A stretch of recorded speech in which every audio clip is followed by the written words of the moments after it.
Après avoir décrit les sources accessibles à l'historien de l'époque paléo-babylonienne tardive, nous avons tenté de reconstituer les événements de la première moitié de cette période avec les règnes d'Abiéchour et Amiditana.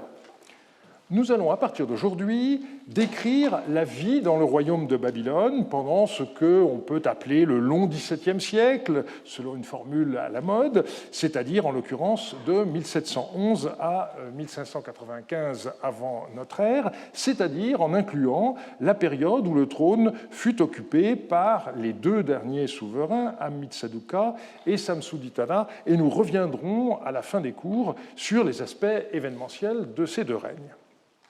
On va débuter avec un cours sur l'administration du royaume, en regardant d'abord ce qu'on sait du roi et de son entourage, puis nous analyserons l'administration provinciale avant de passer à l'étude des structures locales, donc avec une vue depuis le sommet jusqu'à la base.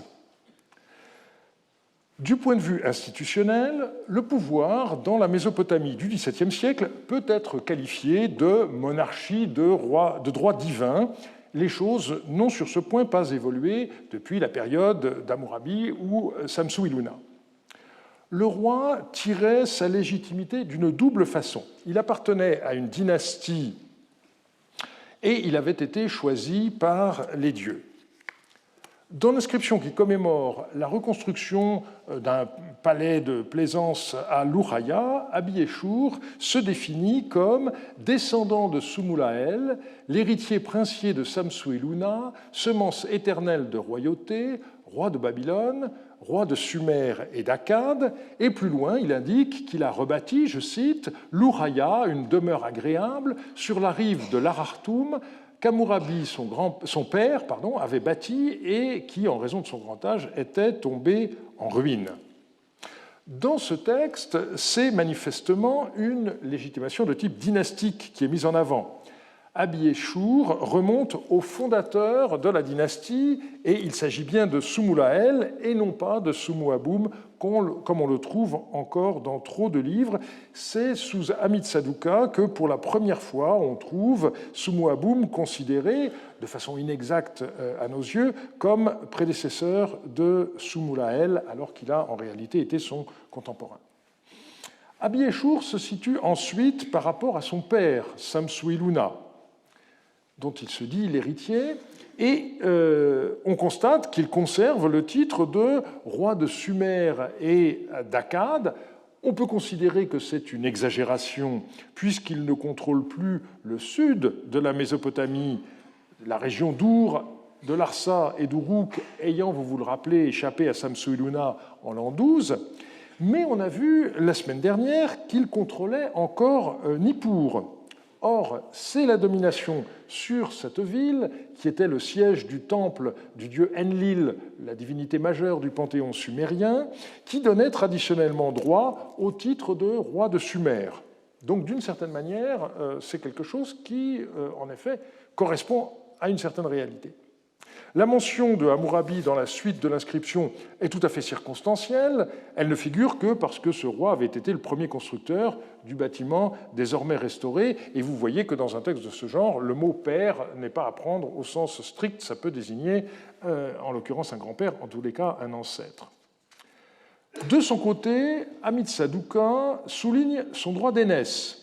Je cite, Ammitsaduqa, le roi puissant, roi de Babylone, qui prit la brillante, c'est une façon de désigner la déesse Ishtar en tant que Vénus, et le texte ajoute, premier-né d'Amiditana.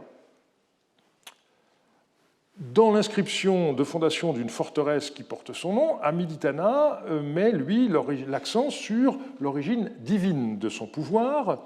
Les dieux Anu et Enlil ont décrété de leur bouche pure que je lève haut la tête et qu'aucun chef ne s'élève contre mon règne. Les dieux Shamash et Marduk, qui aiment mon règne, ont fait en sorte que ma royauté surpasse les 4 rives et m'ont entièrement confié la direction du peuple des têtes noires, c'est-à-dire de l'humanité. On a ici une prétention à la domination universelle. Et on retrouve un discours du même type dans l'hymne à Ishtar, avec une intercession pour Amiditana, qui a été publiée par Thureau d'Angin en 1925. Je cite la fin. À Hanoum, son époux, elle a demandé pour lui une durable, une longue vie. De nombreuses années de vie à Amiditana, elle a octroyé Ishtar, elle a concédé. Par son ordre, elle lui a soumis les 4 régions à ses pieds, l'ensemble de toutes les contrées habitées, elle a attelé à son joug. Alors cette prétention d'Amiditana à une domination sans partage est excessive. On a vu les déboires qu'il a connus, notamment en raison des attaques contre Nippur qui ont eu lieu durant son règne. Mais l'idéologie impériale héritée d'Hammurabi était manifestement toujours vivante, même si elle ne correspondait plus à la réalité d'un royaume bien diminué dans son territoire et dans sa puissance. J'ai déjà insisté sur la dimension solaire de la personne du roi. Je rappellerai le nom de l'année 1 d'Amit-Saduqa, année où le roi Amit-Saduqa, dont Enlil a rendu grande la seigneurie, a surgi fidèlement comme Shamash, le dieu soleil, pour son pays, et où il a institué l'Amisharum pour la multitude. Le lien entre le titre de pasteur que porte le roi et son action comme roi juste se comprend lorsqu'on lit le fameux hymne à Shamash. Le dieu soleil y est ainsi qualifié, je cite, « berger des régions inférieures, pasteur des régions supérieures ». Et donc, le roi est une sorte d'incarnation du dieu Shamash. Il guide son peuple en lui procurant, selon la métaphore qui est développée généralement, pâturage et point d'eau, autrement dit, les moyens de sa subsistance. La divinisation du roi en Mésopotamie est un phénomène qui est apparu à l'époque d'Akkad.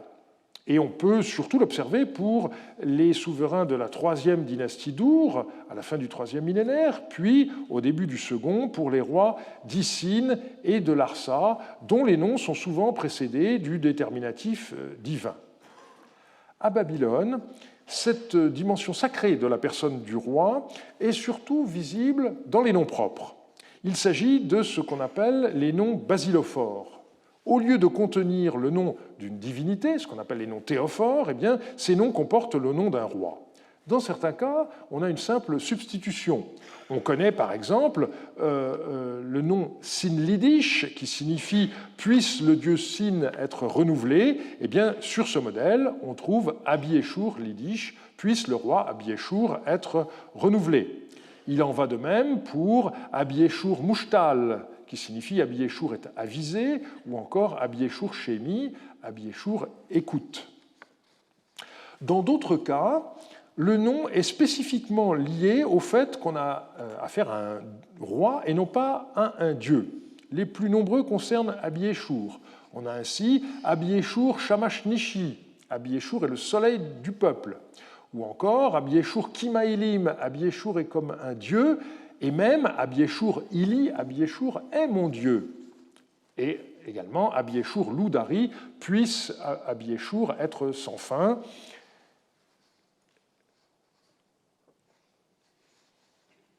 On a encore pour ses successeurs Amiditana Iluni, Amiditana est notre dieu, ou Amit-Saduqa Iluni, Amit-Saduqa est notre dieu. Le plus souvent, ces noms ne sont pas attestés du vivant du roi, mais sous son successeur, et il n'y a de cela rien d'étonnant, puisque les noms sont donnés du vivant du roi, et donc les individus continuent à être attestés une fois adultes sous le règne de son ou ses successeurs. C'est ainsi que, sous Abi-Eshur, on rencontre des personnages nommés Samsu-Iluna Kashid, c'est-à-dire Samsu-Iluna est celui qui s'empare, sous-entendu, de son adversaire, ou encore Samsu-Iluna Mushtal. Toujours sous Abi-Eshur, on a encore Hammurabi Loudari ou Hammurabi Ili. Mais Rins de Beurre a relevé des références à des rois plus anciens. Sous Amit-Saduqa, par exemple, on trouve Sabium Abi, donc là on remonte très haut dans la dynastie, et également Sabium Shemi et Apilsin Mushtal. Et il a parlé à ce sujet de tradition basilophorique du roi décédé. Ce qu'on doit remarquer, c'est que c'est une innovation par rapport aux pratiques dans les royaumes d'Issine ou de Larsa. Mais on doit en même temps indiquer qu'à Babylone, dans aucun de ces noms, le nom du roi n'est précédé du déterminatif divin. Donc on a une forme de divination, mais je dirais une forme atténuée.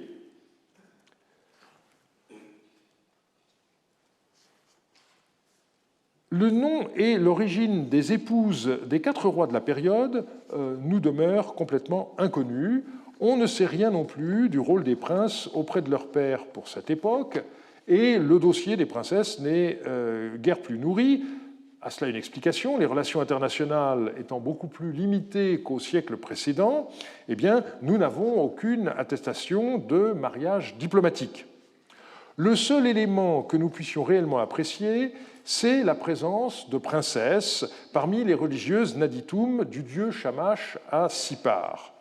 Alors, il ne s'agit pas d'une nouveauté, on a des cas bien documentés jusqu'à l'époque de Samsu-Iluna, et on sait même que le fait de vouer une de ses filles au dieu Shamash n'était pas limité au souverain de Babylone, puisque le roi de Mari Zimrilim avait également une fille religieuse à Sippar, et il n'était pas le seul.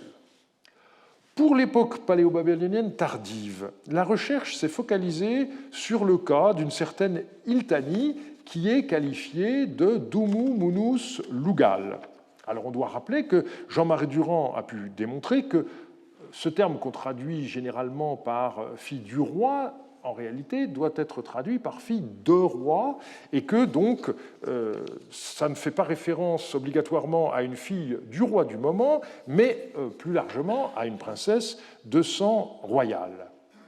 Le problème pour le XVIIe siècle, c'est que les références à cette Iltani, fille de roi, couvrent une période de 80 ans. Martin Stoll, dans son étude de 1987, avait donc proposé qu'il y ait eu 2 Iltani homonymes, mais sans être en mesure d'attribuer les textes à l'une plutôt qu'à l'autre, puisqu'elles seraient en partie contemporaines. En 1999, Horst Klengel a complété le dossier, et récemment, Seth Richardson l'a rouvert en publiant des textes supplémentaires, mais aussi en remettant radicalement en question la façon de comprendre l'affaire. Pour lui, Dumu Munus Lugal ne désigne pas des filles biologiques du roi, mais, je cite, une classe institutionnelle de religieuses sans famille pour les soutenir, et donc, selon lui, qui dépendait de ce fait de la protection et du soutien du roi. Et certaines d'entre elles auraient reçu une sorte de nom générique qui serait celui d'Iltani. Et c'est ce qui expliquerait, selon Richardson, les bizarreries de notre documentation.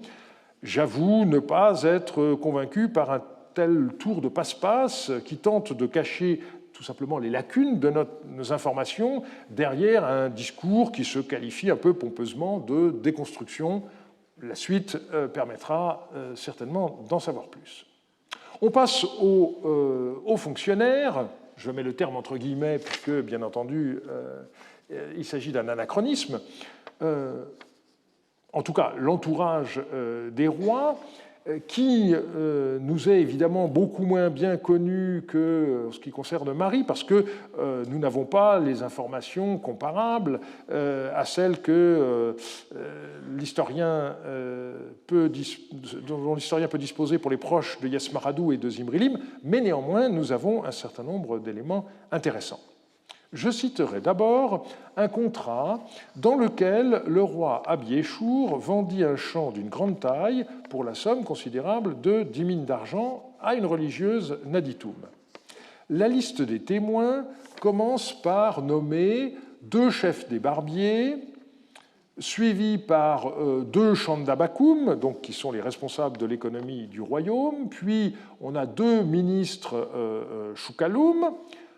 On a ensuite un devin, un intendant du palais, le chef des forgerons, un titre qui traduit littéralement est souvent traduit par palefrenier, mais dans le contexte, il faut le rendre en français par connétable, pour montrer qu'on est lié au départ avec les soins donnés aux montures du roi, mais qu'il s'agit de quelqu'un qui a un rôle important. On a également un second, et puis un chef des marchands et un juge. Alors on remarque avec un certain étonnement que certaines charges qui jusque-là étaient uniques sont dédoublées. On ne sait pas si l'énumération des témoins suit un ordre hiérarchique, mais c'est généralement le cas dans ce type de texte. En tous les cas, on voit que les chefs des barbiers jouaient un rôle très important, et ça n'est pas très étonnant, puisque ces personnages étaient ceux en qui le roi mettait toute sa confiance, puisqu'il s'approchait de sa personne un rasoir à la main. Du coup, le souverain leur confiait des missions sans rapport avec leur tâche première. Olivier le Daim, le fameux barbier de notre roi Louis XI, a donc eu des prédécesseurs babyloniens. On ignore s'ils ont eu une fin aussi sinistre.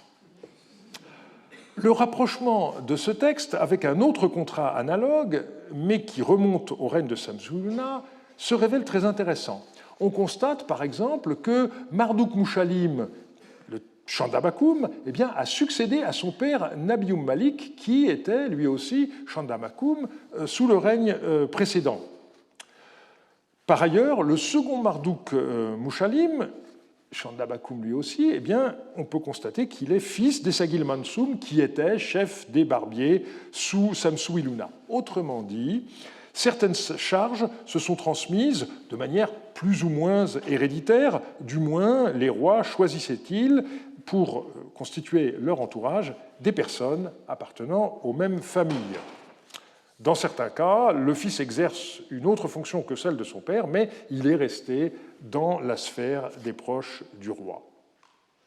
Un autre élément intéressant est celui de ce que l'on peut appeler l'onomastique aulique.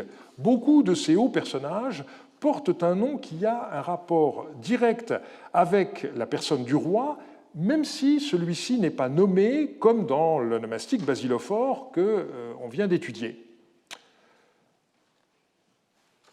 C'est le cas, par exemple, de Balassouliric, dont le nom signifie « puisse sa vie être longue ». Le pronom possessif ne renvoie pas au porteur du nom, mais au souverain. On a d'autres noms qui citent le roi indirectement, comme sujet du verbe, comme dans le nom sumérien Tintiresh Reku, puisse-t-il entrer dans Babylone ?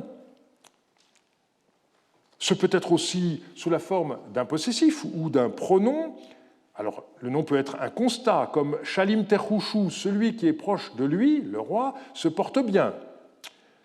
Ou encore Marduk Lamassachou, le dieu Marduk est son protecteur.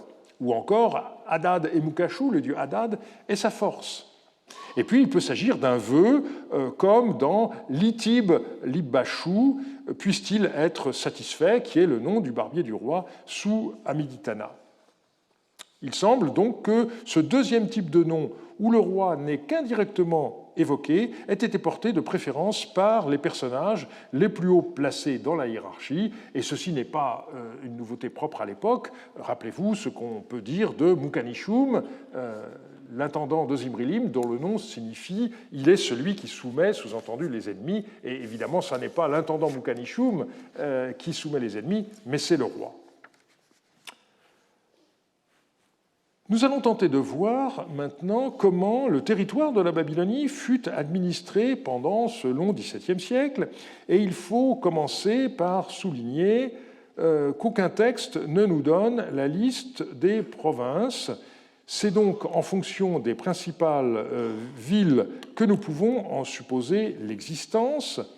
Outre la capitale Babylone, il s'agit de Sippar au nord, de Kish à l'est et de Dilbat au sud, mais nous verrons qu'à cette liste, il faut ajouter à l'ouest Rapilkoum et encore au-delà Yablia.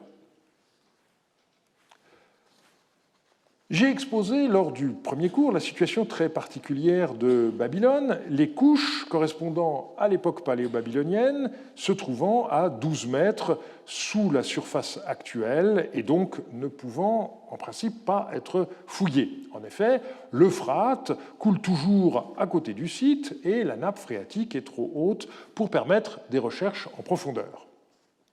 Cette situation a également prévalu pour les clandestins et il n'y a de ce fait pas de tablettes paléo-babyloniennes découvertes fortuitement à Babylone. On se console comme on peut, mais il faut apporter à ce constat deux correctifs. Tout d'abord, il faut rappeler qu'en 1907, une rupture de digue accidentelle en amont du site a détourné l'Euphrate de son cours normal et donc, pendant 5 ans, l'équipe de Coldaway a pu fouiller en profondeur dans le secteur dit du Merkès, le centre. Il s'agit d'une zone d'habitation qui nous a livré des archives datant de la fin de Samsu-Iluna jusqu'au règne de Samsu-Ditana et Katia Sternitske a récemment publié une étude sur leur contexte archéologique. Actuellement, une centaine de tablettes ont été publiées sur un total qui dépasse le millier, mais évidemment, le séjour de ces tablettes en argile non cuite sous le niveau de la nappe phréatique pendant plus de 3500 ans n'a pas favorisé leur bonne conservation. Et il faut rappeler en outre qu'à la fin de la Première Guerre mondiale, la maison de fouilles des Allemands à Babylone a été partiellement pillée et que des tablettes sont ainsi parties dans le commerce. Rosel Pienka en a repéré une quinzaine pour l'époque paléo-babylonienne tardive, et il se trouve qu'une des tablettes du Louvre, copiée par Jean Nouguerol et que j'ai éditée avec Jean-Marie Durand, a une telle origine, et peut-être encore 4 autres. Nous ne pouvions pas, à ce moment-là, le savoir, puisque notre article date de 1981, 2 ans avant la publication du volume VS22 par Klengel, et donc c'est seulement à ce moment-là qu'on a pu avoir les liens prosopographiques qui ont montré quelle était l'origine de ces tablettes. Par ailleurs, il faut distinguer entre les tablettes découvertes à Babylone et celles qui y ont été rédigées. C'est évident en ce qui concerne les lettres, notamment celles qui émanent des rois, mais il faut aussi citer de nombreux reçus rédigés dans la capitale et rapportés par les intéressés chez eux, en particulier à Sippar. De ce fait, certains hauts personnages, pendant longtemps, n'ont pas été localisés correctement. Parce que Utuleshtar, un personnage sur lequel on reviendra, était surtout mentionné dans les textes de Sippar, on a cru pendant très longtemps qu'il résidait dans cette ville, jusqu'à ce que des lettres montrent qu'il était en fait en poste dans la capitale. Alors, les rois paléo-babyloniens tardifs ont dû résider dans le palais qui avait été bâti par Samsu-Iluna et dont on ignore l'emplacement. Le quartier d'habitation fouillé sur le site du Merkès correspond à ce que les textes décrivent comme la Villeneuve orientale, et il s'agit de la zone qui se trouve à l'est de la grande voie processionnelle.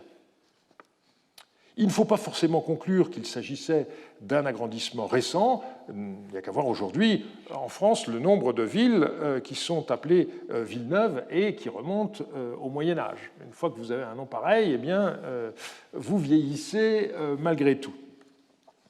En regardant les tablettes publiées dans VS22, on est frappé par le nombre de celles qui concernent des religieuses naditum de Marduk. Il ne faudrait pas en conclure qu'elles habitaient dans cette région-là forcément. Lucile Barberon a bien montré dans sa thèse que toutes les tablettes avaient été trouvées en fait dans la maison d'un marchand nommé Kourou et qu'il s'agissait de titres de propriété antérieurs. On reviendra dans quelques semaines sur la pratique de la transmission des titres de propriété.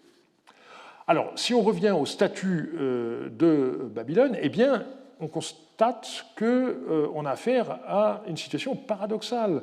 Nous n'avons aucune attestation d'un gouverneur de Babylone et de sa région, ni même d'un maire. Alors, si on regarde dans l'index de VS22, on voit 2 références à un maire Rabbi Hanoum, mais en réalité, on se rend compte que les 2 références concernent une autre ville qui s'appelle Bourzi-Bichour. La question qui se pose donc, c'est de savoir si la capitale disposait de pouvoirs locaux. Pendant très longtemps, Paris n'a pas eu de réel maire, on le sait bien. Si l'on fait de la comparaison, on voit en tout cas qu'à Mari, il existait bel et bien une province de Mari, et on en connaît très bien le gouverneur, c'est Bardilim. Il habitait en dehors du palais royal, mais il habitait dans la capitale pour Babylone, à cette époque-là, mais également aux époques antérieures, on n'en sait rien. Et donc, pour les administrations provinciales à l'époque paléo-babylonienne tardive, eh bien, on doit avouer qu'on ne sait pas grand-chose, contrairement à ce qui était le cas pour Hammurabi ou Samsu-Iluna. Pour Hammurabi, c'est avant tout le sud du royaume qui est connu, grâce aux correspondances de Sindinam, qui était gouverneur, et du responsable du domaine royal Shamash-Razir, et elles ont permis à Baptiste Fiette de reconstituer la géographie administrative de l'ancien royaume de Larsa sous la domination babylonienne, avec une division en plusieurs provinces. Pour la période paléo-babylonienne tardive, nous ne disposons malheureusement pas de sources aussi riches. C'est la prosopographie qui nous permet, malgré tout, de confirmer que les grandes villes étaient le siège d'un gouvernorat. On rencontre en effet le titre de Shapir suivi par un nom de ville, que ce titre soit seul ou précédé par le nom d'une personne. Alors on a une difficulté parce que ce titre de Shapirum ne désigne pas exclusivement et spécifiquement un gouverneur. Dans les lettres en particulier, le mot semble simplement vouloir dire chef, supérieur, mais lorsque ce mot de Shapirum est suivi par un nom géographique, là, il s'agit bien du gouverneur de la ville, et on en connaît pour les villes principales. Alors, c'est le cas de Sipar. Curieusement, Rivka Harris, dans sa synthèse sur Sipar de 1975, qui constitue à ce jour la seule synthèse, n'a nulle part abordé véritablement la question. Elle ne s'était pas rendue compte qu'on avait affaire à deux villes jumelles, mais elle n'a pas non plus posé la question de savoir s'il y avait une province dont Sipar serait la capitale avec sa tête un gouverneur. Et c'est seulement dans la section sur l'administration de la ville qu'elle a étudié successivement le problème des quartiers, de la ville, des anciens du maire, on y reviendra tout à l'heure, de l'Assemblée et de son président, de la guilde des marchands et de son chef, et c'est ensuite, dans un tout petit paragraphe, sous la rubrique « Autres administrateurs », qu'elle a inclus une toute petite notice sur le gouverneur Shapirou de Sipar. À l'époque, elle n'avait que deux références, qui dataient de Samsu-Iluna et une d'Abieshur. On peut ajouter encore une autre référence dans une lettre qui date de Amitsaduka. La plupart de ces références font allusion au rôle judiciaire du gouverneur, ce qui n'est pas étonnant vu la nature de la documentation, mais qui nous laisse bien entendu sur notre faim. En ce qui concerne Kish, eh bien, on a deux références à un certain Shikkutum sous le règne d'Amitsaduka, à un certain Awilsin sous le règne de Samsu-Ditana, et puis une référence au gouverneur de Kish sans nom propre, également sous Samsu-Ditana. Pour la ville de Dilbat, on a deux références sous Amitsaduka à un certain Idin Lagamal, qui est le gouverneur de la ville. Voilà pour les régions centrales. Et puis, il ne faut pas oublier des provinces un peu plus périphériques. Rapicoum, on a une lettre paléo-babylonienne tardive, ABB 752, qui mentionne par deux fois le gouverneur Shapirum de la ville de Rapicoum. On sait que la ville est à identifier avec vraisemblance à Tel Anbar.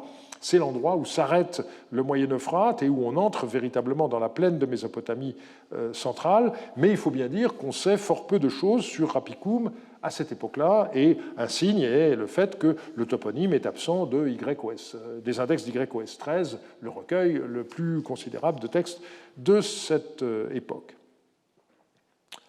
Alors, on a d'autres personnages manifestement importants dans l'administration des provinces. Par exemple, on y reviendra, on verra le rôle du barbier royal à Sipar, à travers quelques lettres qui ont été publiées récemment. On verra aussi que sous Amitsaduqa, un individu qui porte le titre de Rabbi Sikatim, en période d'invasion, jouait un rôle important. Et puis, il faut passer à ce que j'appelle les marges, et en particulier la région du Souroum, c'est-à-dire la région du Moyen-Euphrate irakien.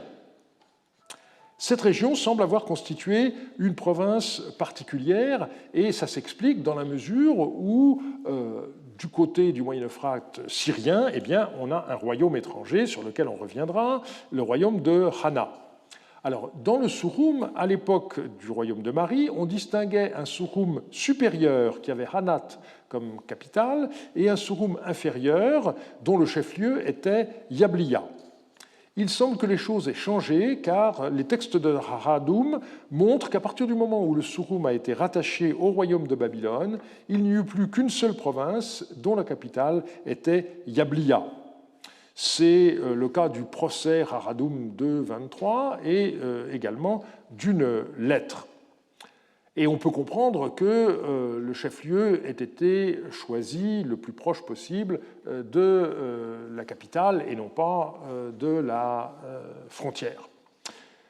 Cette vision est confirmée par une supplique très intéressante qui nomme un certain Sinikisham comme gouverneur Shapiroum de la région du Souroum. L'affaire concerne la dénonciation d'un complot effectué par un certain Zimri Hammou, et je vais citer le passage le plus intéressant pour notre enquête.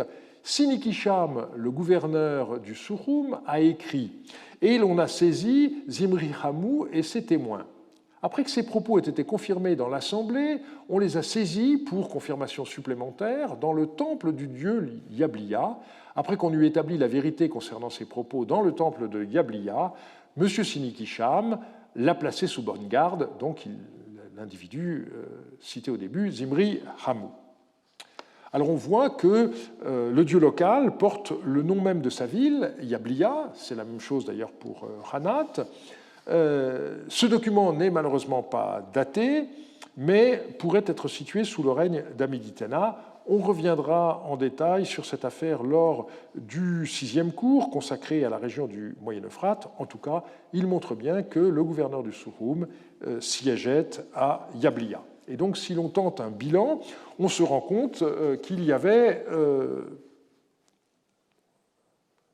au moins 6 provinces, n'est-ce pas, avec Babylone, Sipar, Kish, Dilbat, et puis Rapikoum et Yabliya. Mais nous ignorons complètement la façon dont les ordres étaient donnés. Nous n'avons par exemple aucun exemple de transmission hiérarchique des ordres qui passeraient du roi au gouverneur, puis au maire, comme on peut le voir très clairement dans les archives de Mari. Et c'est finalement davantage à l'échelle des villes elles-mêmes que nos informations sont les plus nourries. On va donc terminer ce cours en étudiant les structures proprement locales. Les villes étaient dirigées par un groupe d'anciens ayant à leur tête un personnage désigné comme Rabbianoum. On verra d'abord l'aspect institutionnel de la question avant d'étudier le rôle que jouaient les anciens et leur Rabbianoum. Cette question a été traitée par Andrea Seri dans sa thèse publiée en 2015, mais celle-ci contient malheureusement de nombreuses lacunes et surtout, à mes yeux, une erreur fondamentale de perspective. Et j'ai donc essayé de présenter des vues nouvelles dans 2 études, l'une parue en 2007 et l'autre qui vient de sortir. Alors, sur quelques points, je vais être amené à utiliser des textes antérieurs à la période paléo-babylonienne tardive, mais il ne semble pas qu'il y ait eu d'évolution importante sur cette question, qui est par ailleurs assez bien documentée. On a souvent considéré le groupe des anciens avec le Rabbianoum à sa tête comme une institution analogue à nos conseils municipaux dirigés par un maire. C'est clairement un anachronisme. Premier problème à résoudre, celui de l'étymologie et de la traduction du titre de Rabbianoum. Le mot est clairement dérivé de raboum, grand, et il s'agit donc de ce qu'on appelle souvent en latin un primus inter pares, une façon de désigner une personne ayant la prééminence au sein d'un groupe. Andrea Seri a refusé de traduire Rabianum par mère, dans un souci a priori louable d'éviter tout anachronisme, mais en l'occurrence, je ne suis pas sûr qu'elle ait tout à fait raison, parce que le mot français mère et son équivalent anglais major eh bien, est issu du nominatif latin major, comparatif de magnus grand, et donc étymologiquement, mère est parfaitement adapté pour traduire le babylonien Rabianum. Alors évidemment, il n'y a pas d'élection tous les 5 ans, sauf erreur. C'est entendu que la position du Rabianum babylonien n'est pas du tout la même que celle d'un maire de nos jours, mais encore une fois, si on refuse complètement de traduire, alors il devient très difficile de s'entendre. Donc, acceptons les approximations, et c'est pour ça que je dirais constamment le maire Rabianum pour à la fois donner le titre babylonien et l'équivalent approximatif dans nos langues. Et on peut noter qu'en amorite, on parle de Sugagum, qui a une étymologie assez proche.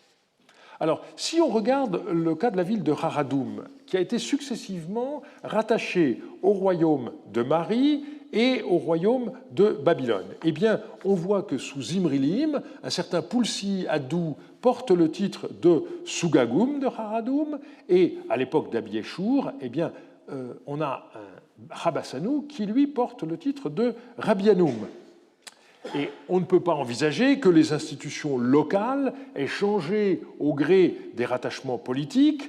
La conclusion, c'est donc que dans cette région de la province du Souroum, il y avait un chef de localité qui était décrit tantôt avec le titre amorite de Sugagum et tantôt avec le titre babylonien de Rabianum, mais cette affaire de rattachement politique et donc de langue, ça ne change pas le statut de l'individu. Comment le Rabianum était-il désigné ? En 1955, Landsberger avait proposé qu'on ait affaire à une charge qui tournait chaque année au sein du groupe des anciens. Mais 3 ans plus tard, Emil Schlechter a montré que la prosopographie démentait cette hypothèse. Un certain Achum Taboum était attesté comme Rabianum Adilbat depuis Amiditana 34 jusqu'à Amisaduka 2, donc pendant 6 ans et de façon sûre pendant 3 années consécutives. Et depuis, on a d'autres exemples, avec un certain Arouni, Rabianum d'une localité indéterminée, qui est présent dans 11 textes datés de Samsu d'Itana 13 à Samsu d'Itana 15, donc pendant au moins 3 ans.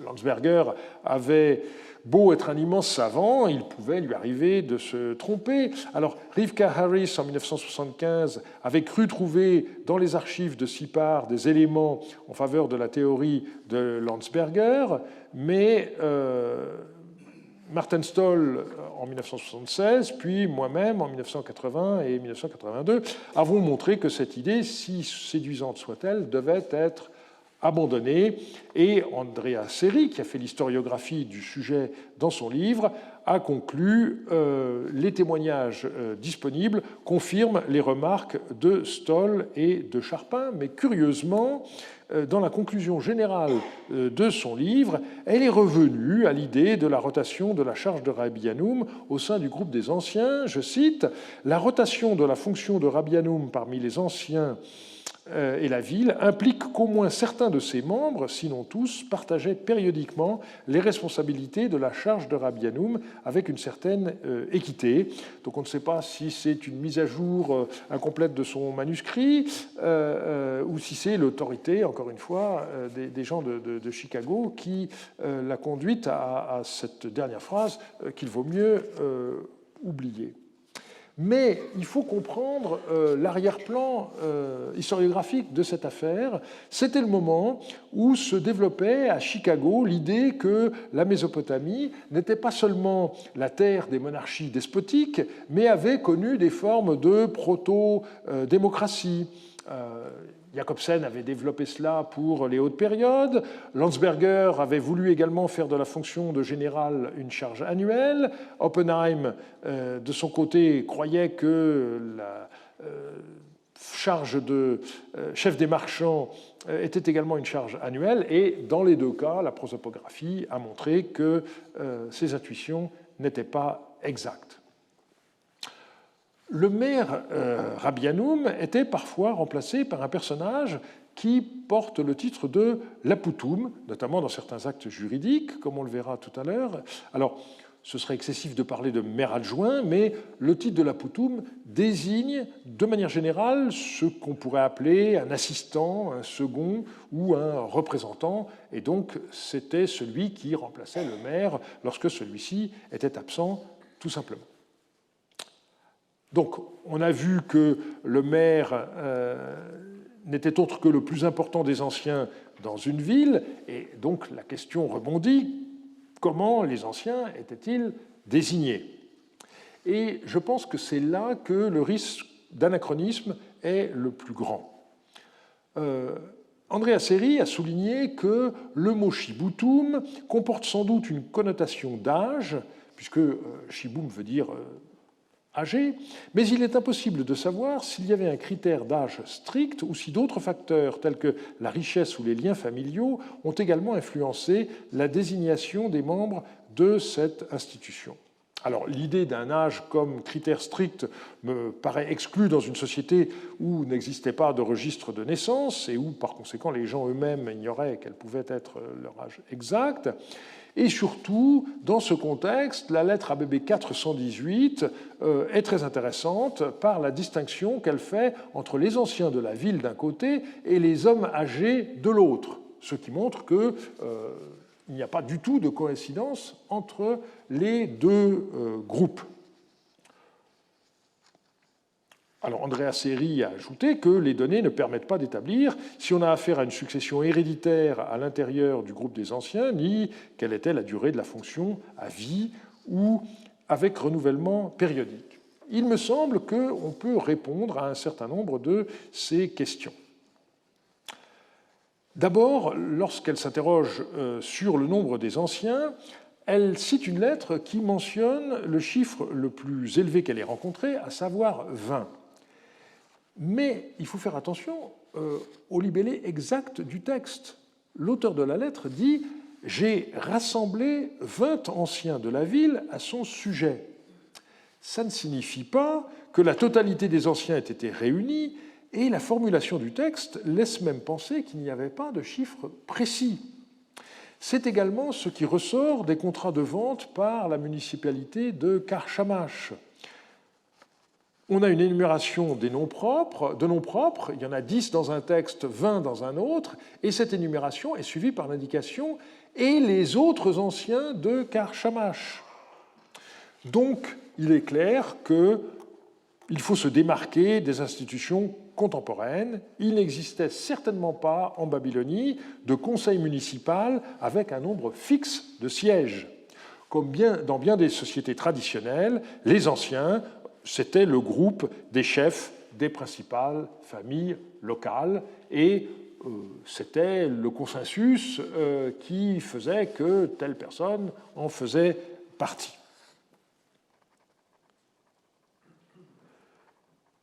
Et on peut parler, selon toute vraisemblabilité, également d'un recrutement par cooptation. Paradoxalement, Andrea Seri n'a pas inclus d'enquête sur les quartiers Baptum dans son ouvrage sur les pouvoirs locaux à l'époque paléo-babylonienne. Et c'est dommage, comme je l'ai souligné dans l'étude que je viens de publier à ce sujet. Qu'est-ce qu'on sait sur les quartiers Baptum ? D'abord qu'il s'agit d'une réalité urbaine qu'on peut traduire par quartier. On possède ainsi le compte-rendu d'un procès concernant le fait qu'un individu avait bâti une maison sur une surface plus grande que le terrain qu'il avait acheté. Alors finalement, on arrive à un compromis dans le temple du dieu Shamash, et la surface en excès correspond au mur qui est dès lors considéré comme mitoyen.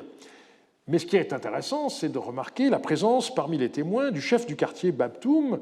C'est parce qu'il devait avoir une bonne connaissance des données cadastrales de la partie de la ville dont il était responsable. Donc, quartier, réalité urbaine. Mais le quartier formait aussi une réalité sociologique, comme le montre cette apodose d'un texte divinatoire. Son quartier, Babtoum, lui fera une mauvaise réputation. Et ceci pouvait avoir des conséquences très importantes. Un passage du code de Hammurabi statue sur le cas d'un différend entre une épouse et son mari, et c'est la réputation de l'épouse, telle que son quartier Babtoum l'établira, qui décidera de son sort. Dans un texte de la pratique relatif à une répudiation, on insiste sur le fait que le quartier Babtoum connaît le statut d'épouse Ashatoum de la femme, ce qui revient à dire qu'il ne s'agit pas d'une concubine, la femme a bel et bien été épousée. Enfin, le quartier Babtoum avait une véritable personnalité juridique, comme le montre une autre apodose d'un texte divinatoire.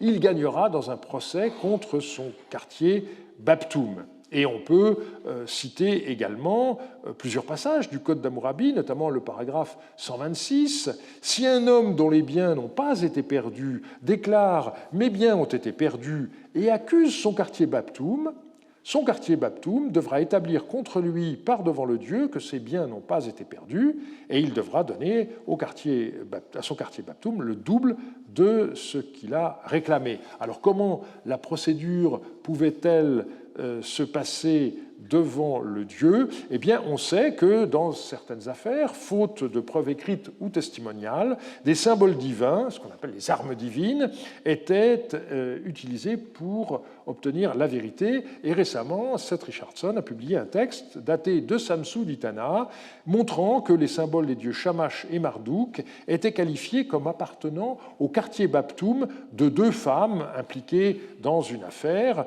Et c'est donc manifestement sous la forme de l'arme détenue par le quartier Babtoum, peut-être dans une chapelle, que la divinité pouvait être présente. Le quartier Babtoum formait enfin une réalité institutionnelle en ayant à sa tête un chef, ou goula, dont le mode de désignation et les responsabilités nous sont largement inconnus. Martin Stoll a montré que cet individu pouvait jouer un rôle dans la mise à disposition d'individus pour la corvée. J'ai montré dans mon étude récente qu'ils intervenaient également en période de crise économique. Alors on ne sait pas comment ils étaient désignés, mais ça n'était pas une charge temporaire, puisque on connaît le sceau d'un individu qui porte le titre de chef de son quartier. Et la prosopographie le confirme. À Nippur, un certain Tariboum est attesté avec le titre de chef de quartier pendant 15 années sous Samsu Iluna. Alors la question qui se pose, c'est le rapport qui pouvait exister entre les chefs des quartiers et les anciens d'une ville. Andrea Seri a exclu de son étude le quartier Babtoum précisément parce qu'elle n'a pas trouvé de texte où on verrait le quartier interagir avec les anciens. Et je me demande si la raison de cette situation n'est pas tout simplement le fait que le groupe des anciens n'était pas autre chose que l'ensemble des chefs de quartier.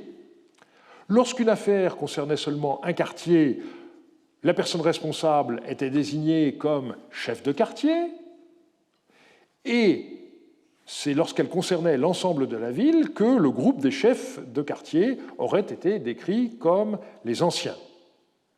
Ça évite d'imaginer un système de millefeuille institutionnel comme il en existe de nos jours, mais comme on peut supposer qu'il n'en existait pas encore à cette époque. Et on a un procès qui date de l'an 24 d'Amiditana, qui pourrait très bien s'expliquer de cette manière. On voit la propriété de la maison d'un certain Rish Edoub, qui lui est contestée par les trois fils d'un certain Kounia. Rish Edoub va trouver deux dignitaires, à savoir le Chandabakoum El-Meshoum et le Mouéroum Ili Kisham, qui écrivirent au responsable du cadastre, qui s'appelle Shamash Lamassachu, la chose suivante, que le Warkoum de Kish, les anciens de Kish et les gens du quartier se tiennent pour juger l'affaire. Alors, le Warkoum ici est manifestement le responsable de la municipalité, et on en a d'autres exemples, et il est entouré par le groupe des anciens. Mais ensuite, il n'est pas question, comme on s'y attendrait, du chef du quartier et des gens du quartier. On ne mentionne que les gens du quartier. À mon avis, c'est tout simplement parce que le chef du quartier, il est inclus dans le groupe des anciens. Alors, quelles étaient les tâches du maire et des anciens d'une ville? Elles étaient fort variées et je vais en donner quelques exemples. Il y a plusieurs textes de l'époque paléo-babylonienne tardive qui montrent leur rôle dans la collecte de redevances pour le compte du palais. Le premier que nous étudierons provient de Haradoum.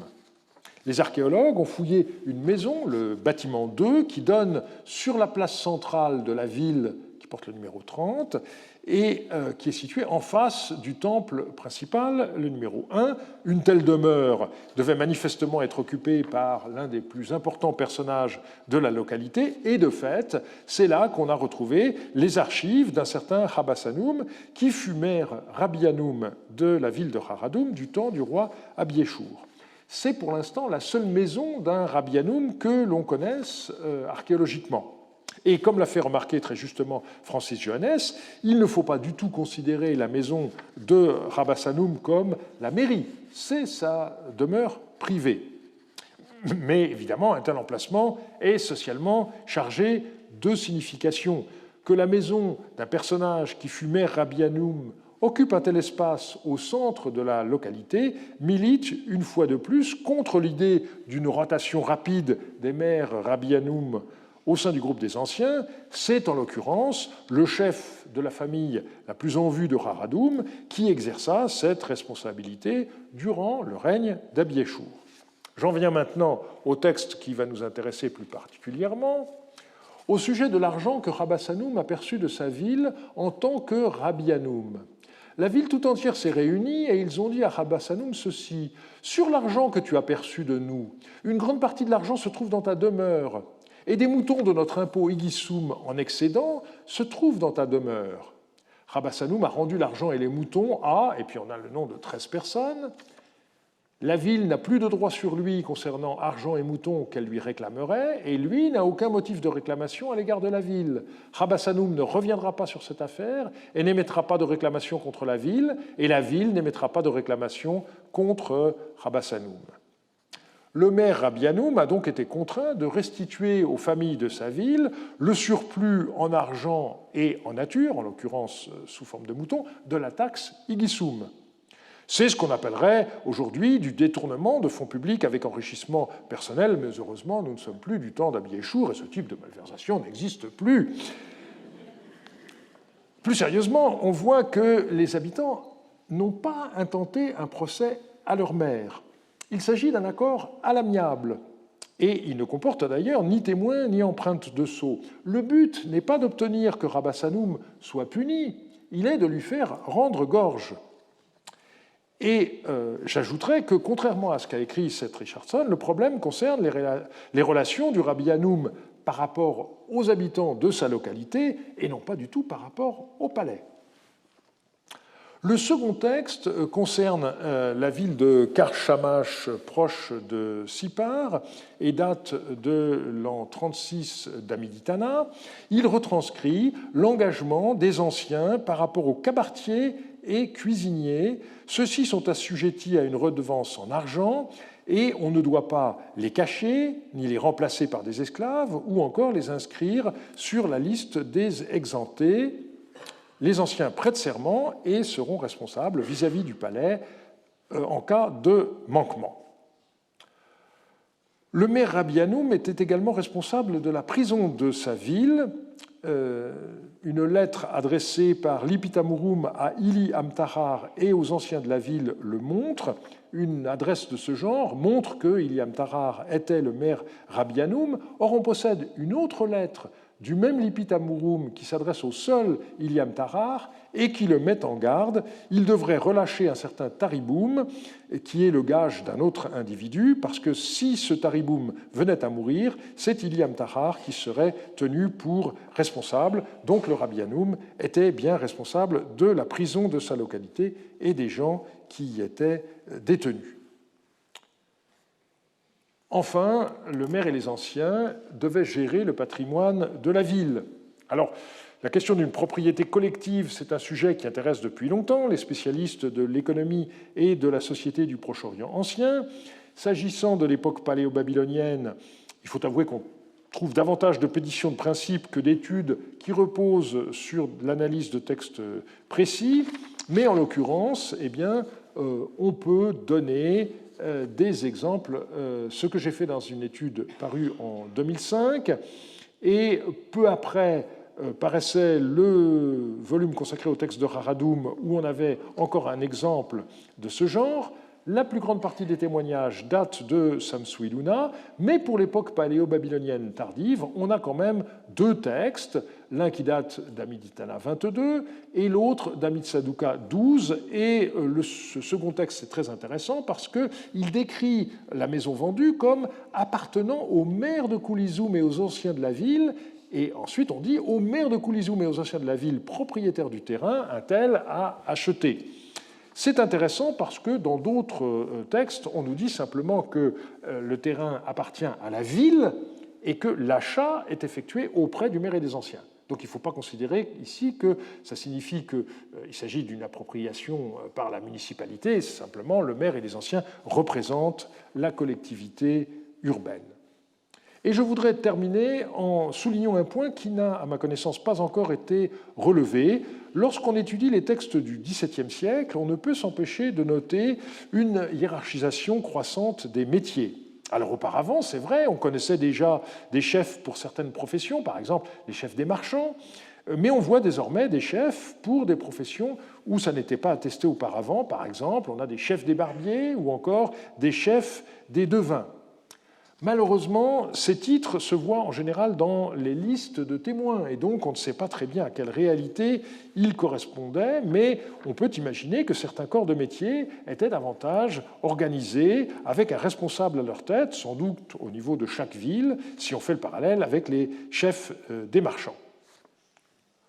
On voit donc à la fois la richesse des informations dont nous disposons et les lacunes parfois criantes de nos connaissances. Nul doute que des textes nouveaux nous permettront d'en savoir plus à ce sujet, à la fois par les informations qu'ils livreront et par la relecture qu'ils permettront de documents connus depuis longtemps et dont l'interprétation pourra être rectifiée ou enrichie. Je vous remercie de votre attention.